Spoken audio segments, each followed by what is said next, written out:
Parfois, on est tellement focalisé sur ce qui nous manque qu'on ne voit même plus tout ce qu'on a déjà. Et le plus fou, c'est que très souvent, ce qu'on a aujourd'hui, c'est exactement ce qu'on espérait consciemment ou pas il y a quelques années. Je vais vous raconter une histoire, comme ça vous allez comprendre. Il y a quelques années, j'ai traversé une période extrêmement difficile. Très difficile. Et mon seul échappatoire à ce moment-là, ça a été de m'investir à fond dans l'art. Vraiment, c'était quelque chose dans lequel je mettais tout mon cœur, toute mon énergie.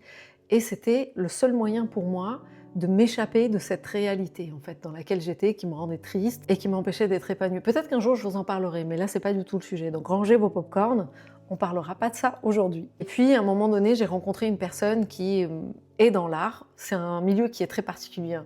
Et cette personne, je sais pas si elle l'a fait exprès ou pas, mais elle m'a complètement dégoûtée de tout ça en fait. Du coup, ce que j'ai fait, c'est que j'ai rangé mes pots de peinture, j'ai rangé mes pinceaux, j'ai pris mes toiles, j'ai tout mis à la cave et j'ai plus jamais voulu en entendre parler.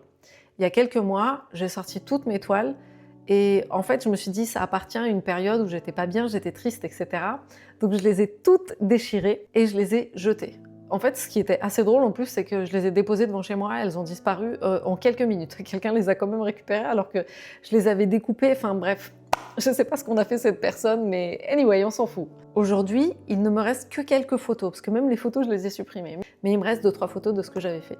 Et je suis tombée par hasard sur une des photos, notamment d'une toile dans laquelle j'avais fait plein de collages. Et en fait, sur cette toile en particulier, il y avait écrit en gros, on va dire, le nom, un nom, d'accord?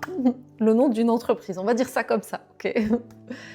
Que j'ai mis en évidence. Et à l'époque, quand je l'avais mis en évidence, ça me paraissait vraiment quelque chose d'inaccessible, en fait. Vraiment, pour moi, c'était... En fait, cette toile, c'était un peu comme si c'était mon vision board, ok? C'est-à-dire que je me suis dit, je mets des trucs, je sais pas si ça va arriver, si ça va pas arriver, mais en tout cas, c'est ce qui me faisait rêver à l'époque, ok?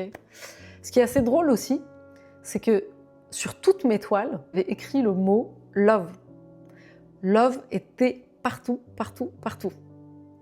Vous voyez quel est mon pseudo aujourd'hui. Je continue, vous allez comprendre pourquoi je vous ai parlé de ce nom particulièrement, ok? Un jour, j'en ai eu marre de toute ma vie, toute ma situation, mon travail, etc. Et je me suis dit, j'ai aucune solution, je sais pas quoi faire. Je suis au bout du roule, je ne suis pas épanouie, en fait, il y avait rien qui allait. J'ai besoin de ressusciter dans une certaine mesure, en fait. Enfin, j'avais besoin, en fait, c'était comme s'il fallait que je tue symboliquement ma version pour passer à une autre version, ok?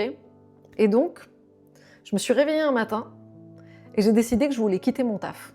J'ai dit, en fait, ça y est, je peux plus, j'ai envie de quitter mon travail, d'accord?